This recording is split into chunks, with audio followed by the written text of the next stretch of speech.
Podcast Answer Man, episode number 198.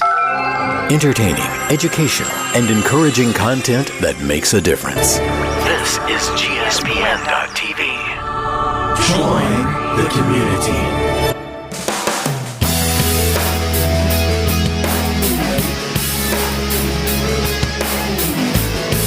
Hello, everybody, and welcome back to another episode of the Podcast Answer Man. My name is Cliff Ravenscraft, and this is the podcast about podcasting, helping you to take your show to the next level. It does not matter if you have not yet recorded your first episode, if you just got started out, or if you've been podcasting for years. There's always something that we can do to make our shows better. And I proved that with my episode last week, episode number 197. That's right, my friends. As I ended episode number 197, you could probably tell by the end of it, I was not happy with what I had put out there. Not happy at all, and it was not my finest hour. And you might ask yourself, as a podcaster, you know, one of the benefits of podcasting is that, by golly, you don't need to put everything out there. If you're unhappy after you finish hitting after you hit the stop button and you're done recording, why not just edit out anything you're unhappy with? And I probably will tell you that if I did not record that show live in front of an internet audience, I would have edited out the last 30 minutes of last week's episode. It just did not go the way that I had intended. And certainly, yes, it revealed probably a few personality flaws and some things that I need to work on personally. I still feel very passionate and very strongly about some of the opinions that I shared there, and I feel like I'm right in some areas. But you know what? It doesn't matter if I'm right or not. I still shared it in a way that I'm not happy with. And so why did I still put it out there? Because I moved Podcast Answer Man back to the live show format, and I recorded it in front of about 60 people. And so I figured that chances are those who heard it, there would be some kind of talk or buzz going around online about the things that I said in episode number 197. And of course, if people would go and listen to hear for themselves what it was that I said, good or bad, if all of a sudden the show was 50 minutes instead of 120 minutes, that it would appear that I might be hiding something. And I'm certainly not hiding something. I am who I am, and I am embarrassed by episode 197, but I put it out there anyway. And so that's why it's there. Now, this episode right here, not being recorded in front of a live audience. And it's not because I'm afraid that I might repeat last week. The show will be back next week, probably. I plan the shows 1 week in advance at this point for Podcast Answer Man anyway. And so this episode is actually going to include a talk, an interview, or not an interview, but a talk that my wife and I gave just a couple weeks ago on a cruise with Dan Miller, author of 48 Days to the Work You Love and No More Mondays. And it was the first time my wife and I ever did public speaking together. And there's a reason why I'm sharing this with you. And by the way, I want to tell you right now, at 3 minutes and 24 seconds into this, that this podcast episode is going to be about an hour and 10 or an hour and 20 minutes in length. All right? I'm just going to tell you that it's the same as last week. And I really apologize. And next week, from this point forward, I'll do everything within my power to keep these things under an hour. But this week, I'm just telling you right up front, it's going to be longer, just like last week. Now, I was not going to play this voice feedback for you. But as podcasters, I want to let you know, when you go out there and you make a mistake and you say something, even if you regret it and you recognize it and you're apologizing for it, but if you put it out there, you may open yourself up to some criticisms. And I'm going to be playing some feedback here that was left for this show. So obviously it was meant for the podcast.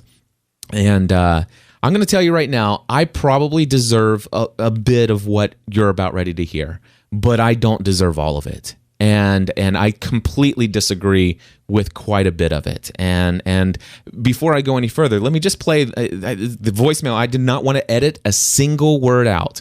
Actually, I did want to edit some down because it's 4 minutes and 49 seconds. But I'm going to play all 4 minutes and 49 seconds. And I want to tell you, my friends, this is an example of what I feel is overly critical feedback. Here we go. Hello, Cliff. This is Fred from Texas. Episode 197 of the Podcast Answer Man. You went on a rant for 30 minutes and 22 seconds. And I'm not going to just complain or criticize. I offer you some feedback along with maybe an offer a solution as well. Because it does no good just to criticize somebody without offering something in return. Yes, you were very arrogant, you were a complainer, and you went into a baby's tantrum with your rant. What that showed to the audience who was listening, and I put myself in my listener's shoes because I, by the way, have 12 podcasts. If you want to know who I am, then go to your friend, Daniel J. Lewis, and he and I did an interview about podcasting in his Audacity podcast series, and he did it over 2 episodes. So yes, I've been podcasting for 5-6 years now. There are 12 podcasts still active, and some of them very, very popular. However, you showed your selfishness. You showed yourself to be an egomaniac, because what you were doing was showing how self-serving you are, because you are taking and not giving when it comes to podcasts. Yes, you go there for your purpose, to satisfy your ego, to satisfy your need, and to also be profitable by pimping, I mean by promoting yourself and your brand and trying to get revenue from it. Now, I tried to go to some of the shows. I've been speaking at PodCamp since 2006 when they were formed. I was at PodCamp number 2 and have spoken at 7 or 8 PodCamps since then. However, I also tried to get into Blog World and New Media Expo, and I was given that it was not objective. It was very subjective. The Nepotism and Good Old Boy Network rejected my proposal, and I was probably one of the few that actually had a good podcasting network. And your buddy Rob Walsh was one of the guys that said if you have a coach in your title, which I didn't, by the way, then he's going to scratch you immediately from Blog World Expo, New Media Expo, so that you don't get a session. And oh, by the way, he invited somebody who had that as a title coach. How do you like them apples? So what I would say is you have to be a giver, not a taker, because you've been taking all this time, and your attitude as a little egomaniac, baby tantrum complainer, arrogant, self-serving person showed that in your 30-minute rant. However, there is something that you could do. This could be for you a lesson in humility. And yes, as you closed in the last few seconds of episode 197, you were a jerk, a very big one. However, maybe I could offer this. Why don't you take a lesson from Daniel J. Lewis, one of the persons in podcasting who, by the way, always praises your name. And he, by the way, has the podcast series called the Audacity of Podcast, along with everything in this Noodle Mix network. And I got to mention he's got that the review for the films, and he's also has his comedy podcast. But Audacity of Podcast is the one that I listen to, and he and I have been interviewed on that one, and also I put him on 2 of my podcasts. However, the suggestion I have is, why don't you volunteer to help out in PodCamp Cincinnati? That's going to be in October. This way, you can understand what it's like. You can be a giver and not a taker. Now, as a consultant, what I do is I offer 1 free consulting engagement to organizations I feel are worthy. I do that once every year. I've done it for the past 4 years, and it is one of the most worthwhile and humbling experiences, and it also is very rewarding, and it gives you 10 times the rewards of what you're doing, which is being an egomaniac baby who's always taking and not giving, and then complaining when you don't get your way, just like a tantrum. However, if you volunteer, if you give to the community, if you work with Daniel J. Lewis, who's organizing PodCamp Cincinnati, then you may learn what it's like on the other side, and it probably will be more profitable for you, both financially and definitely as far as your career, and maybe help you grow up a little bit. Because at this stage, for what you said and what you said you did, on the social media networks and social media tools, yes, you're very immature, insecure, arrogant. And that, my friends, is the end of that message. Wow. Gosh. There has only been 2 other pieces of audio feedback that have ever been more stinging and critical than that. And Wow. And did I deserve some of it? You go back and listen to episode number 197. It's there. I did not edit a single word out of it. I am not proud of it at all. I admit there was some selfishness there. Of course, the whole rant was mostly meant to be an apology to them, but still, I went on a rant. My biggest thing is that I just totally disagree with the lottery. The lottery just blows my mind. And it still does, and I'm very, very passionate about that and stuff like that. Now, you assert that I am always taking and not giving when it comes to podcasts, and I 100% disagree with that, and there's no way you can know otherwise, because I certainly don't go about telling you everything that I do to volunteer and help for PodCamps at all. But yeah, I can just tell you right now, I don't. I'm not just a taker. I've certainly volunteered my efforts in many PodCamps. Have I organized one? Have I put myself out there to organize one? No. And chances are you may, in the talk that my wife and I gave that I'm about ready to share with you, you may come up with the understanding of how many hours I've worked around the clock for the last couple of years to understand why I've not been able to organize one. But every PodCamp I've ever been a part of, except for PodCamp Nashville, every PodCamp I've been a part of, I've always offered and volunteered to help with anything and everything that I can do.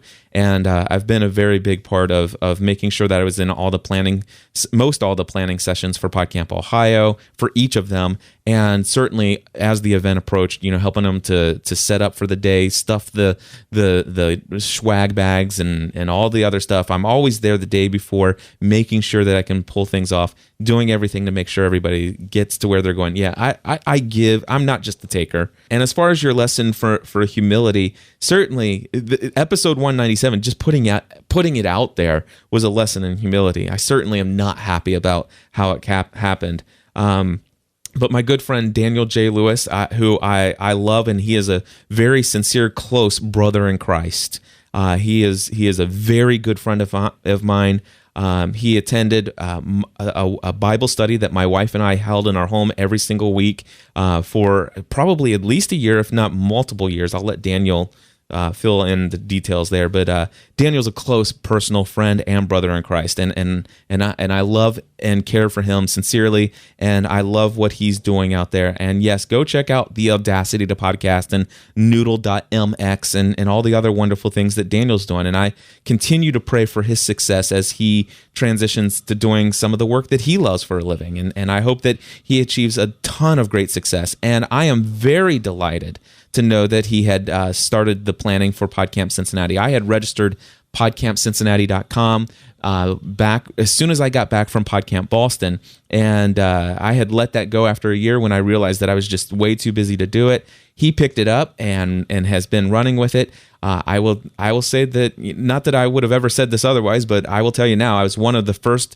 5 people that offered to help in any way possible. And last week really got me thinking about just how passionate I am about podcasts, and just how hopefully we can keep these things from going the way of the Podcast New Media Expo, which, by the way, does not exist anymore today.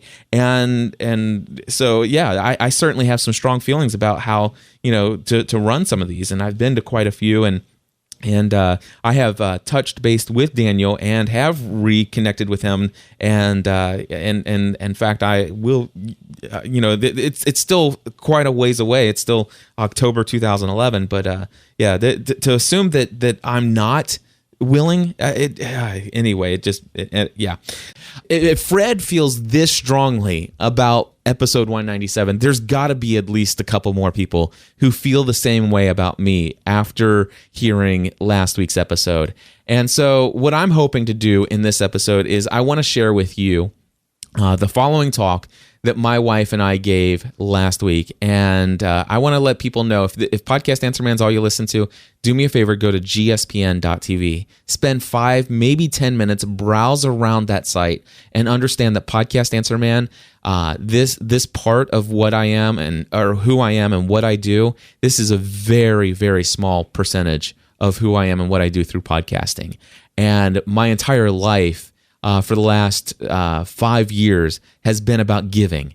and it's not been about taking. And I hope that if for those of you who have, and I recognize, 95% of you out there listening to this, that last week was not my finest hour, but you certainly understood, that this isn't Cliff being arrogant and cocky and thinking he's the world revolves around him. Although, I struggle with thinking that sometimes. And I ask you, do you ever sometimes struggle with thinking the world should revolve around you? And if not, just know that I still do. I still do struggle with that from time to time.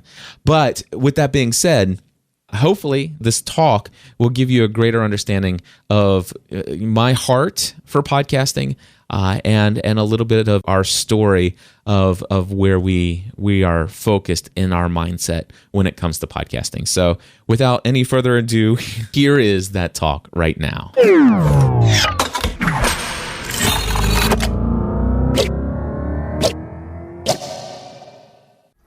We want to ask the question, have you ever wanted to use your life to make a difference in the world? And of course, I think hopefully most of us would say, yes, we have something we want to offer to the world. And we're going to share with you how we've been able to accomplish that through social media, and specifically through our favorite medium, which is podcasting. Is that right, Steph? I think that's right. All right. So you want to start off with the backstory? All right. Our backstory. We have been married 14 and a half years. Got married in August of 1996. And in the fall of that year, Cliff felt the call to full-time ministry, and I did not. And that became a very turbulent time for, just starting out in that first year of marriage. And he was all gung-ho, let's lead these small groups, let's do this, let's do that. I'm like, I don't think so. And the words she used when I felt called to ministry after we got married is, I didn't sign up for this. I didn't sign up for this. I didn't marry a pastor. I didn't want to be married to a pastor. And I spent a lot of the next year and a half, 2 years, contending with God in that area of my life. And it was a very rough first year and a half for us. And I want to say that for ministry, you have to understand, well, you don't have to, but we're going to ask you to please understand that we were involved in a very small Nazarene church at the time. And so therefore, when you say to a Nazarene staff of ministry, you say, I feel called to ministry, there's really only one way to go, and that is you're going to go to school and you're going to become a pastor of one of our Nazarene churches. We're going to put you into that fast track. And of course, when I felt called to ministry, I just knew that God wanted me to devote my life full time to encouraging other people to live for God, to live according to His principles. And I just assumed that because the people over me were more godly than I was and stuff like that, that they said, well, obviously because you feel this tug in your heart, that means you should be a pastor of a church one day.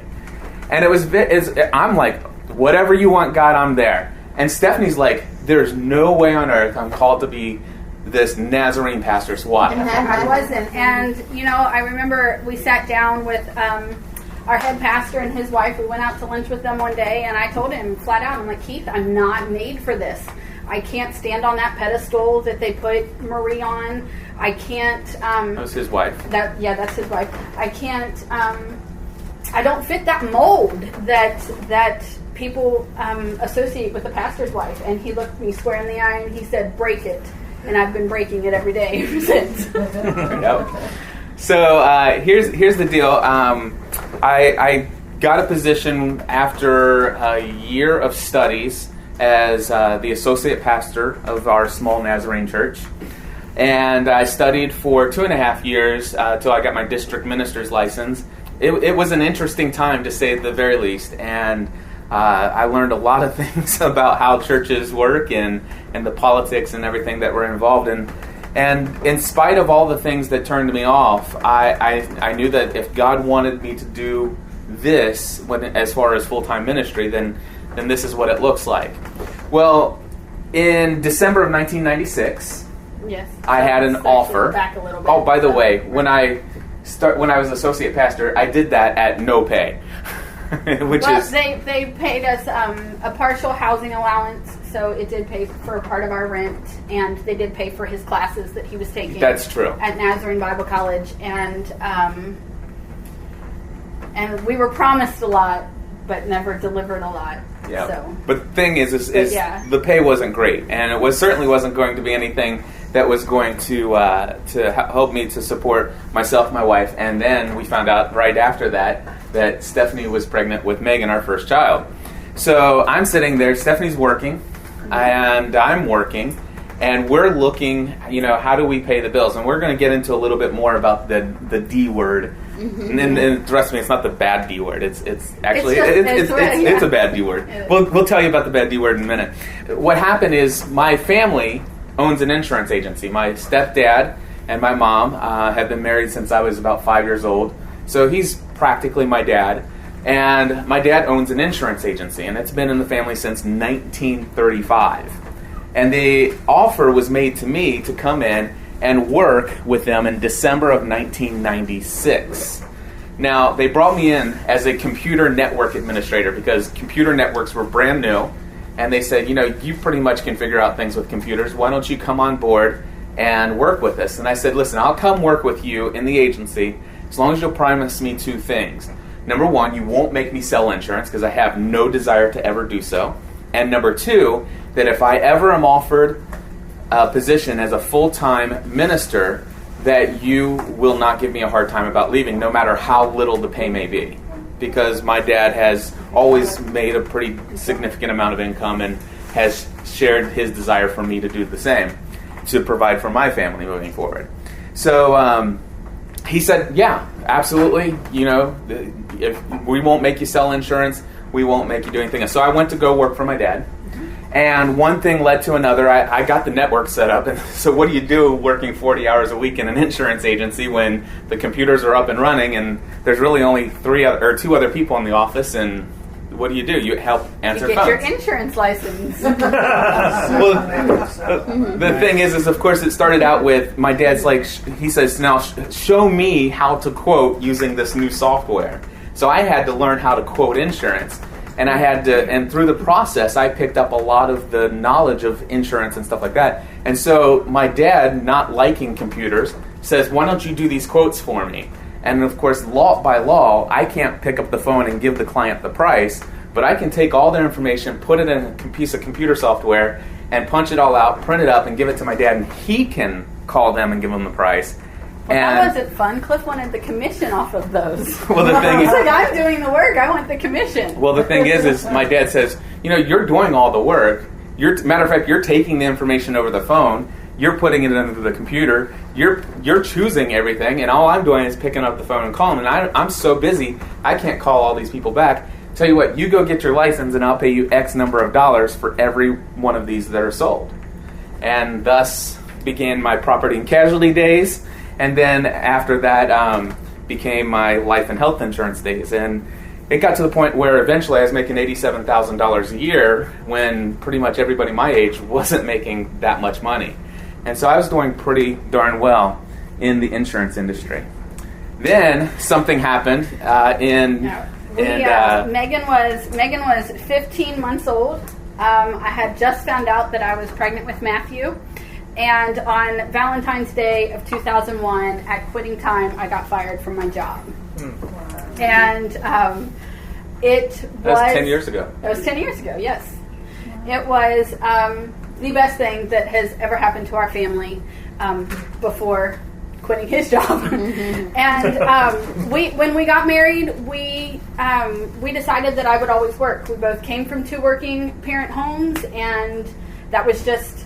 is the way of the time. That's what everybody does. And had that not happened, had I not been fired, I'd still be working today. We would have never made that decision on our own. And so just being able to say, I was wrongfully fired, and I could have gotten my job back. They offered me my job back, and we said, you know what? No, this is the hand of God in our life, and that's when we started. That's the first time that we really learned sacrifice to live on one income.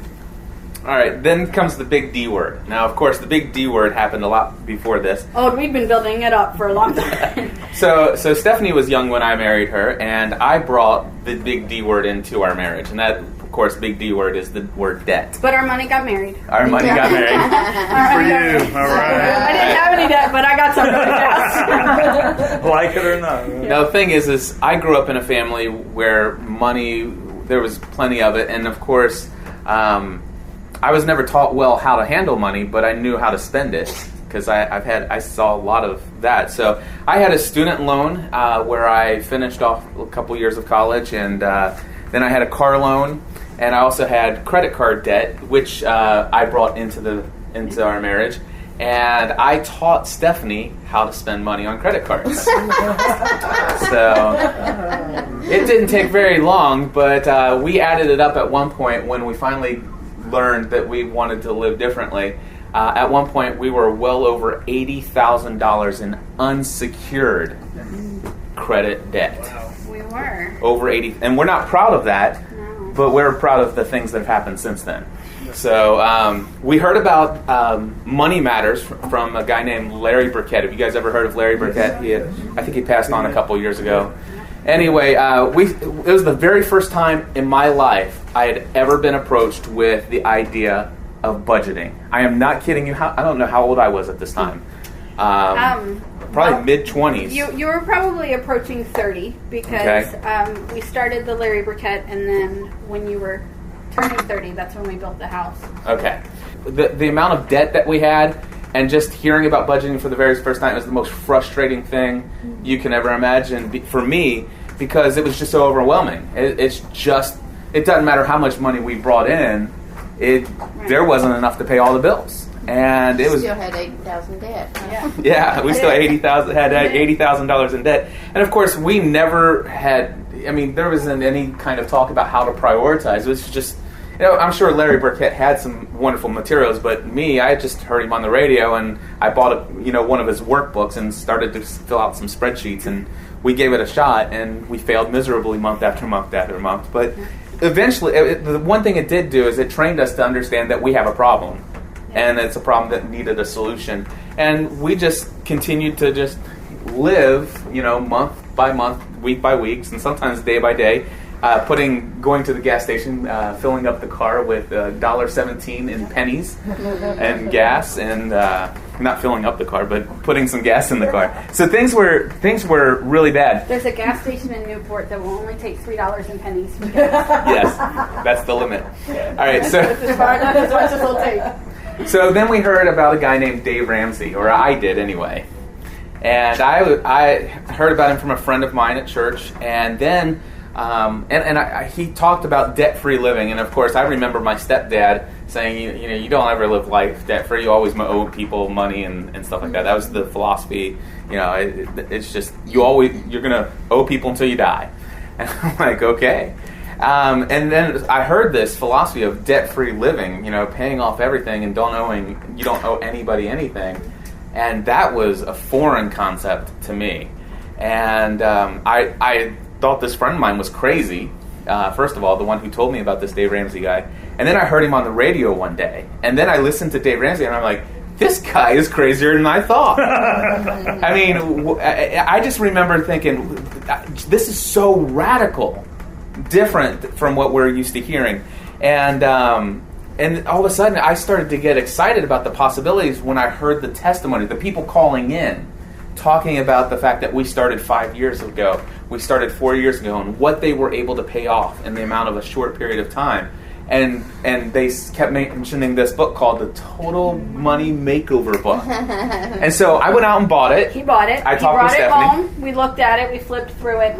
We never read it. We never read it. We still, to this day, have never read The Total Money. Never have read it. I donated our copy to church, and Cliff went out and bought a new one and put it on the shelf. But I didn't buy a new one. I went to Pod Camp Nashville last year. Okay. Dave Ramsey's people were there, and they said, "Here, Cliff, take these. We know that you tell people about us." So we can't escape that book. It's just haunting us. But so we've heard about Dave Ramsey at that time. That time we were renting from his parents. And so now he's working for his parents. We lived across the street, and we were renting from. It was starting to get overwhelming, and he was approaching 30. He's like, I'm 30, I got all this debt, I don't own my own house. But so we decided that we were going to buy a house.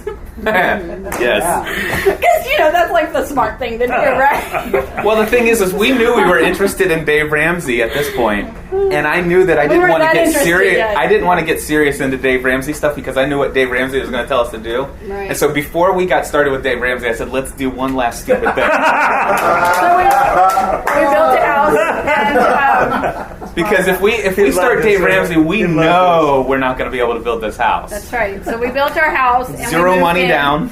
Zero money down. Everything was rolled into that, that monthly mortgage, and we moved in October of 2003. In the summer of 2004, we went and saw Dave live and started our debt snowball. Yes. And we were. I'll tell you what, Dave Ramsey seeing him in that live event was another life-changing event for us. I remember just some of the illustrations, the object lessons of chains and stuff like that, and the whole idea of this concept of, man, wouldn't it be nice if one day you went into work and you just had enough, and your boss sits there and tells you, blah blah blah, and he's yelling, and if you just walk out and say, you know what, I don't care, I'm out of here. And he's like, well, you have to care. He's like, no, I don't know anybody anything. And so, and I remember just so many of those things. And of course, he talked about this thing called the emergency fund. Saving up first he talked about the baby step number one, the $1,000. And I remember he saying something like, you might think, well, where am I going to come up with $1,000 to put in this baby step emergency fund? It's like, listen, if your child was sick and needed a surgery and you didn't have the money, do you think that you'd find a way to get $1,000? And I remember that specific. It's like, you have to have that kind of intensity, and you'll find that you'd be willing to sell a lot of things to save your child. And because we had kids at the time, that really resonated with us. And it's like, you know what? If it does become a priority, we can do this. And so that's when we became intensely focused on the steps that we learned from Dave Ramsey through the live event. And honestly, the live event was pretty much the gist of what got us started. So we went home with our notebook from the live event and built our $1,000 emergency fund and started our debt snowball. And that was in the summer of 2004, and we were riding that bike for quite a while. And we'll talk more a little bit about that in a few minutes. However, we want to tell you another part of our backstory is in December of 2005 was another major event for us. We started podcasting for the very first time about the TV show Lost. I had no idea what a podcast was. And he comes to me and he's like, do you want a podcast about Lost? I'm like, you want a what? And so he starts explaining to me it's like a talk radio show on the internet, and we can talk about Lost, and we can do all of this stuff. And I'm like, okay. But I had learned a few months back before that to connect with my husband, I should do something that he was interested in. I should join him in a hobby of his, and so I did. And so she did. And we sat down in front of a microphone and talked about this TV show. And I just read what he wrote for me to talk about, because he scripted me way back then. I did script her. I basically what had happened is I had heard about podcasting, these audio recordings that you can put out on the web and stuff like that. And before I had considered this, I'd already been blogging about the TV show, because this TV show, if you haven't watched it, had a worldwide cult following, and in that this show had so much mystery built into it and so many hidden clues. And I'm telling you, there were people who actually took screen after screen after screen of the shots of this TV show, and there were like 3 frames where if you missed it, you wouldn't, or if you would have just been watching, you wouldn't have seen it. But if you captured the frames frame by frame, there was a hidden clue up here. And people would talk for hours about this back and forth in these online forums. So literally thousands upon thousands of people online in these forums, put together by the TV network station and ran by the creators of the show. And it was just so amazing to be connected with other people. And the thing is nobody in our area that we hung out with at church or anything really could care less about this TV show. And when I actually found a community of people online who were interested in talking about it, it's like, wow, this is amazing. And so I started blogging about it, and the next thing I know, I'm quoted in an entertainment magazine on my blog because of Cliff Ravenscraft's theory on this, what's going on in this show. And I'm like, some of them were pretty bizarre too. They were pretty bizarre. Thomas theory, I'm telling you, it could still be true. It was so wrong. So anyway, so off base. I love you, but it was so off base. All right. So anyway, we started podcasting, and when I started podcasting, we started the show. It was called. I started the show first. I recorded the first episode on December 16th, 2005, and that podcast was called Generally Speaking. And the reason why is there were so many technology podcasts out there, and I wanted to talk about technology, but there's so many out there. I wanted to talk about the TV show Lost, but there were already so many out there. And I wanted to talk about my faith. And, well, why don't I just do a show called Generally Speaking, and every episode would be a topic.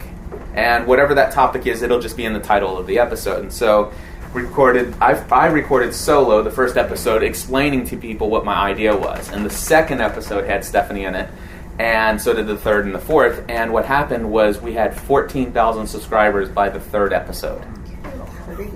And the reason why is because we tapped into an amazing opportunity. The TV show Lost could, at that time, be rented or actually purchased for $1.99 an episode in the iTunes music store. Because we didn't start podcasting until season 2. Right. So you could go back and at that time, Lost had been playing a lot of music in this TV show, and people were looking for the soundtrack.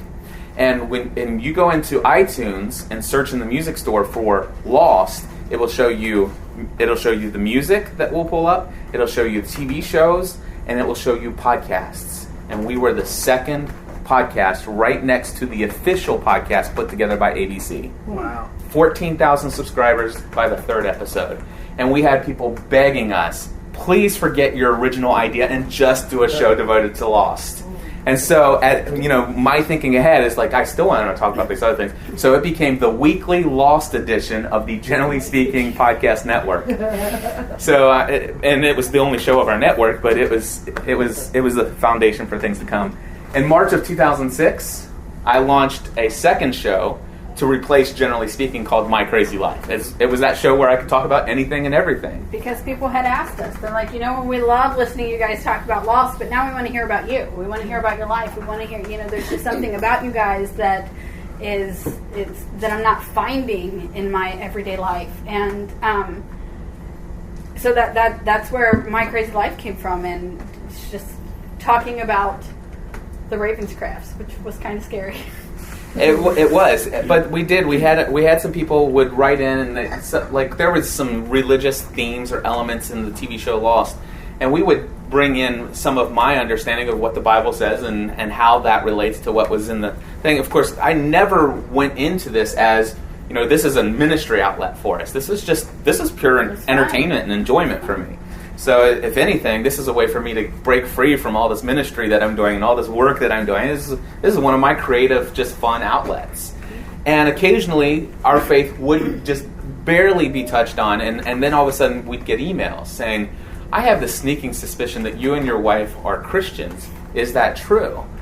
And I would respond, well, yes, it is. And then all of a sudden, the response emails came in, sometimes 4, 5, as many as 10 or 15 pages in length, with people sharing their struggles with their faith in God and asking us for advice. And we're talking about people all over the world. And so that is why we decided to create another show called My Crazy Life, where we'd have this outlet so that we're not pushing this stuff down the throats of all the people who don't want it, but we have an outlet for the people who do want this additional information. So we started... We'll talk about the first one last. Okay. All right. So let's start with the first one. Well, tell them about Kim's email. I think Kim's email came first anyway. Kim is a girl we got acquainted with through Lost. Started listening to it, and after she suspected or whatever that we were believers, she sent in this very long email about finding a church and just can you answer these questions for me? Can you help me out? Can you tell me why you believe in God? You know, what led you to that? And she, in that, she listed some things from her past that were kind of holding her back from believing. And so we sat down.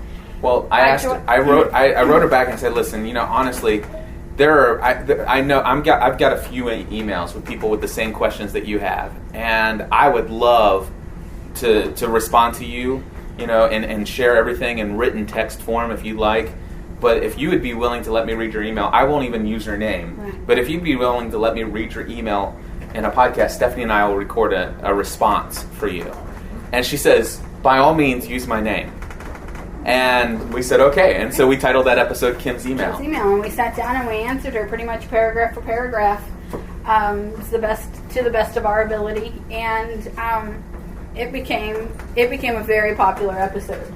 A very popular episode. I got an email the day after we released it. We recorded it one late night, put it out immediately on the internet. The next day after I got back from work, I checked my email, and it was from Kim. And she said she had to leave work early that day because she couldn't stop crying uncontrollably all day long. Mm-hmm. And she said that she did as we had suggested. That she said, I had prayed, God, if you're real, will you please communicate to my heart that you're real? And she says she has never been so convinced in her life that God was real. And within 24 hours, she was asking, you know, how can you help me find a local church that will help me to understand God's Word, to understand who He is. And she was in Chicago. And she was in Chicago, and we found her the help that she needed to find a great community to plug into. And this became the realization of, we've got something more going on here than what we realized. Mm-hmm. We did another episode. This is actually the most popular episode that we ever did. And you all know Dave Ramsey, and you know how many people call in and say, thank you, Dave Ramsey, I'm debt-free. Believe it or not, we have people calling in saying, thank you, Cliff and Stephanie, we're debt-free because of what you shared, which about was Dave Ramsey. About Dave Ramsey. So in 2006, we recorded an episode called Living Debt-Free, and we were probably about, 5 months away from paying everything off? Probably, So we paid off $80,000 plus in debt in just over 2 years. Wow. Just over 2 years. Thank you. We sold a lot. We lived ate out a lot less. We stopped eating out. We haven't had a credit card in I don't know how many years. Well, we talked about that last night. Our last charge to our credit card was in the spring of 2006. And Matthew had to have his tonsils out. We had just finished paying off medical bills from some surgery that Megan had. And we're like, you know what? We're already paying these people. We'll just put Matt's medical bills on there and just pay that off.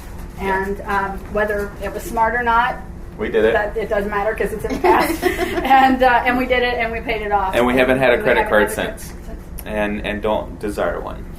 So anyway, we shared about this in 2006 called Living Debt Free, and we talked about how we got into debt, we talked about how we got out of debt, and we talked about Dave Ramsey and how Stephanie told me where Dave Ramsey could put things several times. I did. Well, there's a story behind that, is that when we moved into our house in 2003, we were on the 5-year plan. Then again, this was before we started Dave Ramsey, and what Cliff promised, we're going to be in this house between 5 and 7 years. And so we start working the Dave Ramsey. We're getting up there and reaching that 6-year mark. And I'm like, seriously, I'm so tired. If you say his name one more time, you're sleeping on the curb. I can't take it anymore. I can't take it anymore. And we'll be in our house 8 years in the fall. And we're still on the 5-year plan. But the amazing thing is where we are today, we're very content in the home that we are. We are, which is a work of God, honestly. Yeah. So the thing is, though, is that we did other popular episodes. The most popular title that we ever did was called Sex in the Vagina. We did. Which is an episode. Right. It got a lot of attention. It really did. And And the cool thing, it's about talking to our daughter about sex. It's about using the proper words. We've always used the anatomically correct words. Yep. And that's what it's about. But that title just jumped. He chose it, not me. Yeah. But that title just get people jumped to down. Absolutely. And yeah, lots of people listened just because of The title. the title. But exactly, and so what that did, when you think about Kim's email, living debt-free, sex in the vagina, talking about these different things, it became a place where it became evident to us that we have this opportunity to do ministry, which leads into some pretty interesting things. In April 2006, I decided to start a podcast called the About the Church podcast, because even in my crazy life that Stephanie and I were doing together, I still didn't want to just shove faith, too much down people's throats. There was still a lot of people who were just mildly interested in us talking about our family. And so I never wanted to get to the place where I'm just pushing too much at people that I'm turning people off. So it's like, you know what? I'm going to create a third show called About the Church. And by golly, if you're going to listen to this podcast, you better understand I'm going to be talking about verses from the Bible. It's going to be drenched in talk about faith in Jesus Christ. That's all there is to it. There won't be any apology about that in this show. And what happened was you get people who listen to Lost, who then come over to here, and now today there's probably about 6,000 or 7,000 people who listen to the About the Church podcast, every episode of it. And so it all of these things have just been bringing people in. In November of 2006, however, I want to let you know that I decided to step away from any and all official positions within the church. And it was in November of 2006 that I started a 5-part series in the About the Church podcast titled Why I Hate the Church. And I will tell you, I despised the church. Now, I'm not talking about the church as in what God has created and placed on this earth, but I'm talking about the institution and the organization that we have here in North America today. Amen. It is messed up and is nothing like what I read about in the New Testament, and it frustrated me pretty bad. In fact, I got to the point where I was, several years ago, prior to this, we had left the Nazarene church, and we had moved to a large church. In our minds, it's a mega church. It had 5,500 members. And I was pastor of small groups. So I was actually a pastor of all these people who were pastoring small groups of people in their home. And, of course, unpaid position, but I was happy to do it, And what happened, though, is they asked me to sign up as a deacon, which when I read their description of a deacon, it didn't fit any of my spiritual gifts. And they wanted me to become an elder, but through their process, you had to be a deacon for 2 years before you became an elder. So you had to you had to serve for 2 years completely outside of any spiritual gifting to get to a place where God can use you in your spiritual gifts. And I said, no, I'm not going to be here for 4 services on the weekend. I'm not going to deliver communion to people in their homes. I'm not going to shovel the snow in the wintertime. I'm not going to do this. I'm already Can't get him to shovel our snow. I'm already here 4 days a week, and I'm in meetings, I'm teaching, I'm leading, and I have a full-time career, and I have 3 kids and a wife. I said, I'm already doing too much. I got to the point where I was being judged on a regular basis by my peers. These are the people who were other staff in the church. I became very judged about the amount of time that I was spending on my meaningless hobby, and those were the exact words that were being used. Now, this is long after. This is a year and a half probably after we had been seeing some amazing things happen.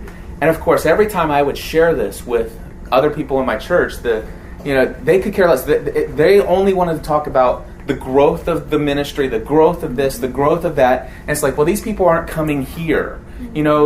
Stop focusing on those people because they need to find churches of their own, and they need to be fed by those people, and we need you here. And it just got really bad. I felt like they just did not care about what I was doing, and nobody would listen. And I could tell nobody would listen because I was already I was already at a place where I felt like I was doing pretty well in my understanding of podcasting at this point. And one of the things that I offered to do for our church, now we have a 5,500 member church. You talk about a church that's ripe to do a podcast. I mean, you don't get to be a church that size without a pastor that has great teachings, right? And you got a church that size, people are going out on vacation and business trips. It'd be nice to have a podcast for a church like this, and imagine what that church could do. And I went and proposed this to them, and the words that were used is, we really want to do a podcast, but we don't want to do a podcast until we can do it with excellence. So we're not interested. And I'm like, thank you. And it wasn't too long after that that's when I had stepped down. I resigned from all my positions. We maintained our membership in the church for about 3 or 4 or 5 more months. But it was sporadic because we weren't connected anymore. Our peers, basically, our friends, turned their backs on us. We were excluded from social gatherings. We were not invited to people's birthday parties. Yeah, there's a huge Halloween party that they just didn't invite us to. And then had the nerve to ask us the next morning, what did you think about so-and-so's costume? I'm like, what costume? What party? And so we weren't going regularly at that point. And it wasn't until a few months, it was around Easter of 07. Yeah, it was Easter of 07. Easter of 07 that we just woke up one morning and we were both like, well, why don't we go try out Watermark? The music pastor of the church that we had been going to had left a few years prior to start his own church for people who had given up on church. And, right on. He was tired of leaving his house every day and seeing these people, his neighbors, out jogging, people who he knew believed, but were tired of the church. And so he had started that a few years ago. We woke up on a Sunday morning and we're like, you know what, let's go to Watermark. It was both of us, so we took that as a sign from God, and we went, and we never looked back. Yeah, and I do want to say this, that at the church we were at, there was one, it had a lot of staff pastors. There's probably about 9 or 10 staff pastors at this church. And one of the staff pastors there, very great guy, and I had expressed to him my frustrations. And he's like, Cliff, I totally get where you're coming from, and I won't say some of the other things that he said because I know this is being recorded on many levels. But I will tell you this. He goes, I got a book for you. And he says, you need to go get this book. It's called Simple Church. And I can't even remember the name of the author right now off the top of my head. But I went and looked it up and I emailed him. I said, is this the one? I got that book and I'm like, this is what I'm looking for. And that's when it was the next weekend. I said, let's go over here. And turns out that I asked Chad, the pastor, I said, can we have lunch? And I had lunch with him. And it's amazing because he had this whole ministry. He had already started it about, how many years ago? It's 5 and we've been going for 3. So. Okay, so he had started it 2 years before that. And I shared with him the book, Simple Church. And I shared it with him some principles. He read that and took the entire staff of Watermark, the church that we're at, and they went on a staff retreat. They came back after that weekend. The next weekend, they implemented everything in that book, completely changing the whole communication style of the church, of how they reach the people who come in. So anyway, it's an amazing story. We found that we were glad to be in a place where people say, you know what? We meet in a high school gymnasium. We don't have a building, so we don't have places for you to come meet here every day of the week. We don't like meetings, so we avoid them unless they're absolutely critically necessary. And if you don't want to participate in leading in a ministry that we have, but you're plugged in and you're doing something that God has called you to do with your gifts, then we're here to support you in that. And oh my gosh, that was amazing. So stepping back right before that, though, in February of 2007, we did become debt-free. So minus our mortgage. We still have the mortgage. But thankfully, we've had one sponsor for the last 3 years. And that one sponsorship of just one of our podcasts has paid our mortgage every month for the last 3 years. They do. So basically, as you can tell, by this time, podcasting and building a meaningful community had become my sole passion. And basically, any passion that I once had for insurance was completely gone. I mean, I believe it or not, I really got to the point where I enjoyed insurance. It's kind of funny. I did like helping people. You did like helping people, and you had your scripture verse that went along with life insurance and blah blah blah blah. But She was impressed. yeah, You can tell. the vacations were fantastic. But there's something more special about this being the first vacation that we've paid for in our 15-year marriage. I mean, we went on some pretty fantastic trips thanks to Grange Life Insurance, but there's just something more special, the fact that we've done this one ourselves. Yeah. We paid for this ourselves. But what was it? I don't know. Oh, that you the insurance, the money, you know. Money. But he had gotten to a place where we had been in so much debt for so long. He's like, I'm doing all this. I'm making very good money, but it's all for Chase. It's all for this bank or this credit card or that credit card. We don't see any of it ever. And as soon as our debt was paid off, his passion for insurance died. They were like the two went together. Yep. It really. There was a direct link to that. So basically what happened was there was a point, because I was working to get debt free, I was working sometimes somewhere between 50 to 80 hours a week at the insurance agency. I mean, sometimes I would be there at 12 o'clock at night filling out applications. I thank God because... And I thank God for Dave Ramsey, by the way, because I was teaching my clients about Dave Ramsey, and all these people came in with their, thinking they need life insurance, and they talk to everybody else about whole life insurance. And Dave Ramsey says, listen, that stuff's a waste. You need to get term life insurance. And I actually educated my clients on Dave Ramsey plan, gave them the book, and said, here, buy this policy. And I think I made on average about $300 in commission on every 30-year or 20 to 30-year term life insurance policy. So I was making some good money, but I was at the point where I was selling about 15 to 20 of those life insurance policies every day, Monday through Friday. What number were you in the Grange Life Insurance? I was ranked 14th out of 48th out of 14,000 agents in the company. Wow. And on all the trips that we went on, the all expensive paid trips, I was the only insurance agent there who got there by selling term life insurance only. Everybody else, there were 3 other guys who got there, and all they would do is sell between 1 and 5 life insurance policies a year. And that's all they did. So, but anyway, the thing is God was great in making everything come together. I did enjoy doing my job, but I was working at it. But once we got debt free, and I had this, it's just like, man, I just don't want to work here anymore. So I actually, instead of spending 40 or 50 to 80 hours over here, I would work my minimum 40 hours over here at the family business, and I would spend 20 to 30 hours a week working at home in podcasting and building this community. And it got to the point where we had started a total of 24 different shows. All right. Now, currently, we only have about 8 or 9 of them that are active and produced on a weekly basis, one of them on an almost daily basis. We've recorded a total of more than 2,400 individual podcast episodes. But here's the thing. I got really, really sick and felt really bad because in my mind, I started to get to the point where I was stealing from the family business. And when I say that I was stealing from the family business, what I mean is I was paid a good salary to show up and to do work, to sell insurance. And all I wanted to do was punch the clock at that time.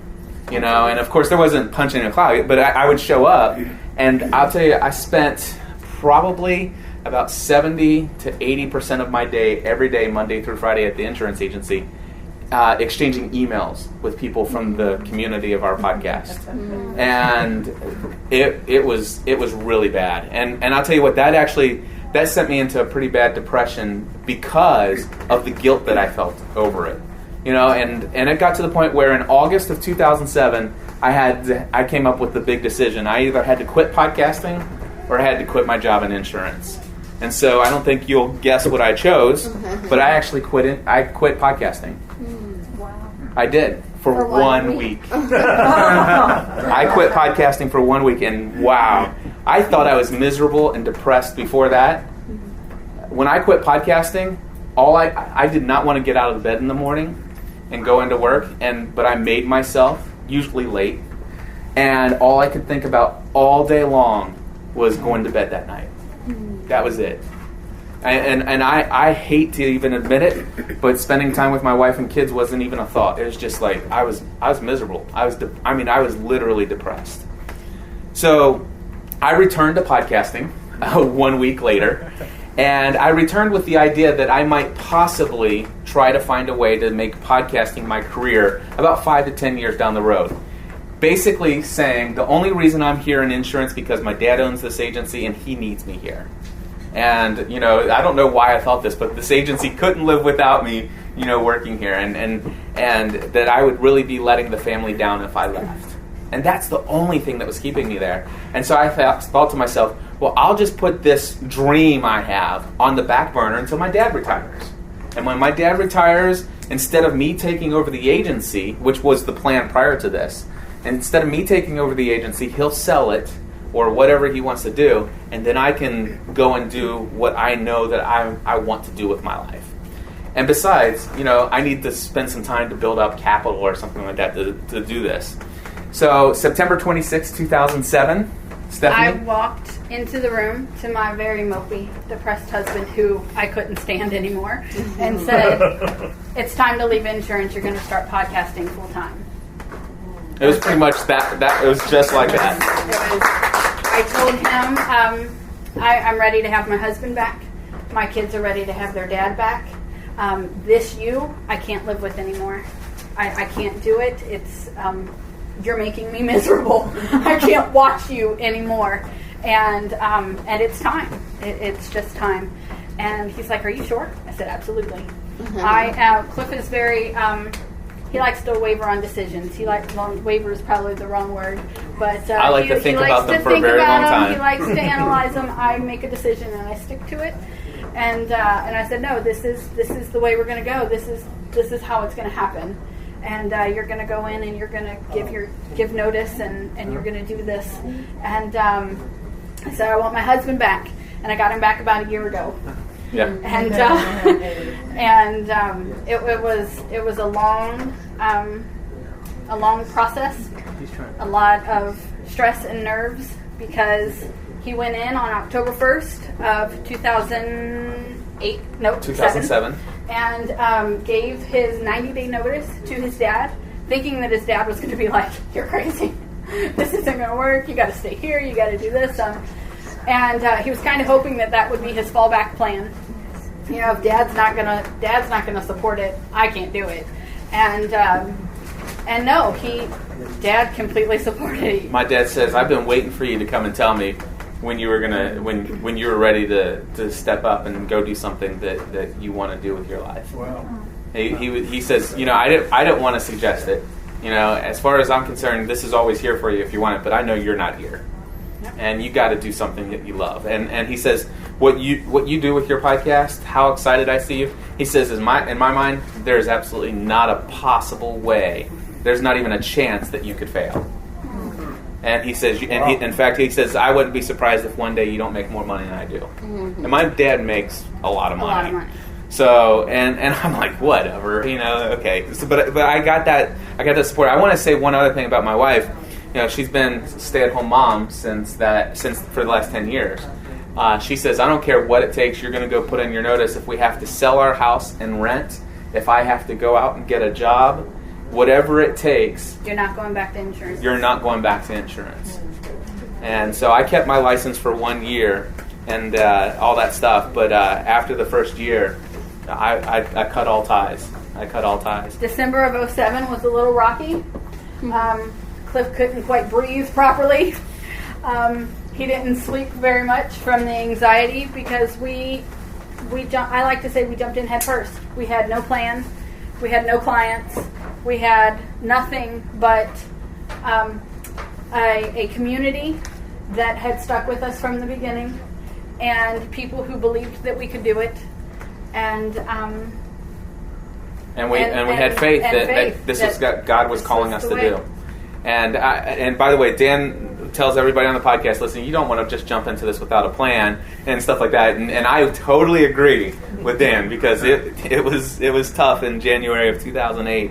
And then I'm shocked that I'm still living after the last week that I worked for my parents. That last week in December of 2007, she said I didn't sleep at night. I didn't sleep at night because I was afraid that if I went to sleep, I would not wake up in the morning. That's how bad I would say every night for a week I felt like I was having a heart attack.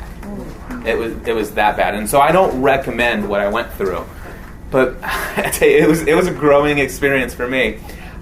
Surprisingly, though, January 1st, 2008, I woke up, I got dressed first thing, and I worked and worked and worked. Now, I worked way too much. I worked 12 to 14 hours a day, 7 days a week for the first 9 months. Oh, I'd say you were probably working more than 12 to 14 hours. All right. It was not healthy what I was doing, but I didn't know what to do. I had never had any formal business training, none of that stuff. I had no idea. I didn't even know what a business plan was. I actually had to Google business plan and look up business plans because I didn't do that until 6 months into it. All right. But the thing, I know we're running. Okay. How are we doing on time? Let's see. We got 9 minutes left, right? Okay. Yep. All right. So anyway, it was very difficult. It wasn't until September that I started to listen to Dave Ramsey a little bit more again, and because I was listening for podcasts while I was out walking or doing something, and I kept hearing him mention something I heard him mention years ago, and that's this book, 48 Days to the Work You Love, and he's giving this book out to everybody, and I'm like, I'm going to go get that book, because everybody that calls in that he goes in, these are the same kind of questions I have, and this book must have some of those answers for Dave to recommend it. So I got 48 Days to the Work You Love. If you go to if you're taking any notes, go to gspn.tv / the number 4, the number 8, hyphen, a little dash, DAYS. And you can listen to back-to-back episodes that I recorded as my reviews of each of the chapters as I was reading them. I go back from time to time and I'll listen to some of them, and I remember struggling, thinking to myself, how am I ever going to get somebody to pay me $50 an hour? You know, that just seems impossible. And today my rate's $150 an hour. What was that website again? It's gspn.tv / 48-DAYS. But this book, Dan's book, radically transformed my idea, my thoughts about work, and the fact that you can do the work you love for a living and not feel guilty about it. That you can make money doing what you love and not feel guilty. That was such a huge relief for me, because I always had this opinion of work that you do things that you hate to do, and that's why people pay you money, because it's painful. Because they don't want to do it, and so people are paying you to do it for them. So he's downstairs. He's in what back then was called the hole. We're not allowed to call it anything anymore. Yeah, we got to stay positive. It was like a little groundhog. He only came up once a year.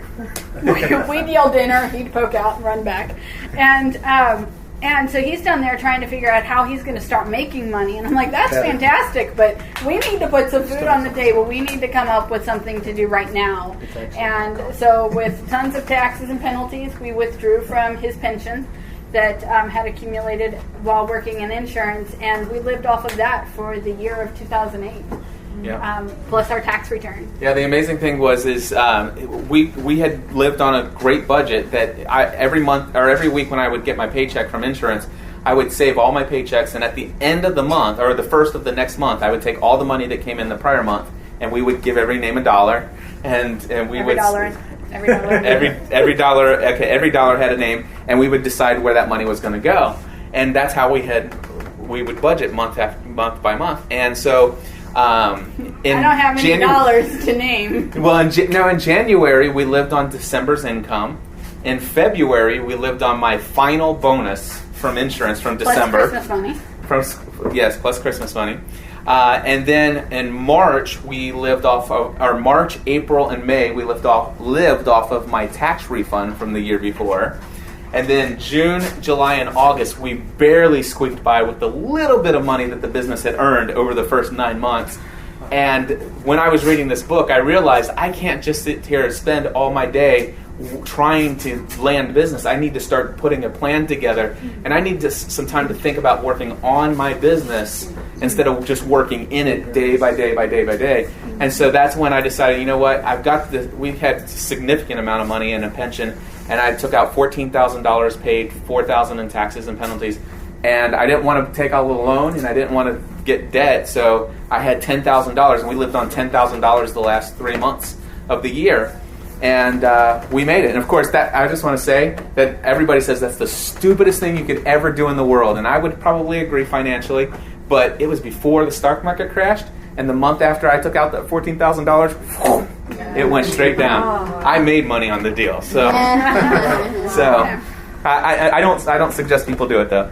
2009 was slow but steady growth. Things were going extremely well, and I'll tell you what. Some other time, I'll tell you about how we met Dan Miller, if anybody's interested, because this is an amazing story of just, one of my dreams was just to meet Dan Miller and to actually tell him how much of an impact his book had on changing my perspective on business and doing work that you love and living out your purpose in life. And that dream obviously has become a reality. So it's a cool story of how it happened. But anyway, in 2010, thanks to Dan and him mentioning me a couple times, but a bunch of other strategic relationships that God has just completely brought all together. 2010 ended up, after 3 years of doing this, I made more money last year than I've ever made before in my life. Yeah. And you might ask yourself this question of, where does Twitter and Facebook and all this other stuff, where does that all fit into this? I want to tell you, everything that you've just heard in condensed form, our day by day by day life is all chronicled in 2,400 and more podcast episodes that are available online to everybody in the world. And we have 3 minutes to say this. I want to tell you, and Dan's heard this story, but the thing is I've never been a fan of people who comes up to you and says, God told me to tell you something. I believe that God will speak, prophetic words to people, but I'm always skeptical when it happens, and especially when they're telling me what God wanted to say. Stephanie and I were dating, and I had become a Christian. It was our first. We were introduced on a blind date, and we had one date, and then I took him to my junior prom at high school, and that next morning we went to church. So I'd known him for a week, and I took him to church with me. Yep. And I had been a Christian since 2001, or since 1991. This was 1995, and I'd been falling away from my relationship with God and pursuing all kinds of wild and crazy stuff. And all of a sudden, I go into this church, and Stephanie goes off somewhere else. During the worship service, I really felt God's presence in an amazing way. I was part of the youth group. I remember God's presence in a really amazing way that day, but it was still felt like, God couldn't really want anything to do with me right now, the way I'm living. Anyway, after that, the guy who was playing the bass guitar up in this worship and praise band comes up to me and says, listen, you don't know who I am, and I don't know who you are, but God told me to come up here and tell you something. And I'm like, oh, great. This is one of those kind of churches. And so, anyway, he says, God told me to tell you that one day you're going to do ministry full time. And this is, again, if you follow the timeline, this is 1995. I wasn't called to ministry until mid-1996. He says, one day you're going to do ministry full time for a living, and you're going to minister to tens of thousands of people. And I'm like, I think you got the wrong guy. It must have been the guy sitting next to me. And I never even, I just remember hearing that. And then all of a sudden, when I did feel the call to ministry, those words kept ringing through my head, One day I'll do ministry of tens of thousands. And I'm in a small Nazarene church. I mean, a mega church, the Nazarene church, is 800 members. It's like, I'm not in the right place for that. So, but I'm going to go wherever. And then all of a sudden I head to this mega church. And, we end up in this 5,500. It's like, well, gosh, this church would have to double, and I'd have to be the pastor of the church to be able to do that. And I kept butting my head against the wall in every single institution where I tried to fulfill what I was told was my calling, which was to be this full-time head pastor of a church. And finally, God says, give up that idea and realize that you've got a ministry right in front of you. And I want to tell you that, yeah, we have a consulting business and a coaching business, and I make some great money doing that. But I want to tell you right now that God's using all of that to fund our full-time ministry, where every single week we talk to a congregation of 60,000 plus people a week. That's great. Yeah.